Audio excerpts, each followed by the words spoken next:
শিল্প সাহিত্যের নগরী ফ্রান্সের রাজধানী প্যারিসে প্রথমবারের মতো অনুষ্ঠিত হয়েছে প্যারিস টাইমস আন্তর্জাতিক বইমেলা। মেলাকে কেন্দ্র করে বসে বইপ্রেমীদের উৎসব, যেখানে প্রবাসী বাংলাদেশিদের পাশাপাশি ইউরোপের বিভিন্ন দেশ থেকেও অংশ নেয় কবি, সাহিত্যিক, লেখক এবং বই পড়ুয়ারা। প্যারিস কেউ বলে ভালোবাসার শহর, কেউ বলে আলোর শহর, আর ইতিহাস বলছে শিল্প সাহিত্যের নগরী ফ্রান্সের এই রাজধানী। এই শিল্প সাহিত্যের নগরীতে প্রথমবারের মতো অনুষ্ঠিত হয়েছে প্যারিস টাইমস আন্তর্জাতিক বইমেলা। অ্যাসোসিয়েশন সিকানো বাঙালির আয়োজনে প্যারিসের পার্শ্ববর্তী সেন্ট ডেনিসে অনুষ্ঠিত মেলার উদ্বোধন করেন মেয়র মিশেল ফোরকে, প্যারিস টাইমসের প্রকাশক এবং অল ইউরোপিয়ান বাংলাদেশ অ্যাসোসিয়েশনের মহাসচিব কাজী এনায়েতুল্লাহ ইনু, অ্যাসোসিয়েশন সিকানো বাঙালির প্রেসিডেন্ট স্বরূপ সদিউল সহ ফ্রান্সের বাংলাদেশি কমিউনিটির বইপ্রেমীরা।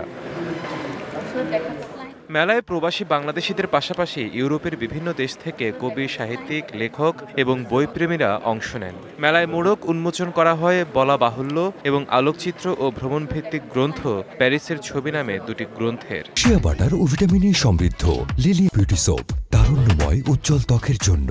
রিমার্ক বাংলাদেশ থেকে এসছে এই দুটো বই নিয়ে। প্রথম বইটা হচ্ছে বলা বাহুল্য, এটা 21শে বইমেলা 2025-এ প্রথম প্রকাশিত হয়।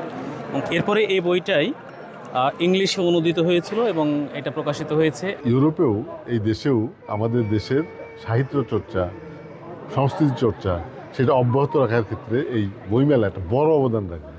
ইউরোপ এবং বাংলাদেশ থেকে মেলায় অংশগ্রহণকারী লেখক, সাহিত্যিকদের পাশাপাশি দর্শনার্থীরাও ইউরোপের মাটিতে এই ধরনের আয়োজনের প্রশংসা করেন। এই বইমেলাটা উদ্দেশ্য হচ্ছে যাতে আমরা সব বাঙালিরা একসাথে হতে পারি। প্রবাসীর বুকে থেকে আমি দেশের শিল্প, সাহিত্য, সংস্কৃতি নিয়ে চর্চা করছি। আন্তর্জাতিক মানের একটি মেলা অনুষ্ঠিত হচ্ছে।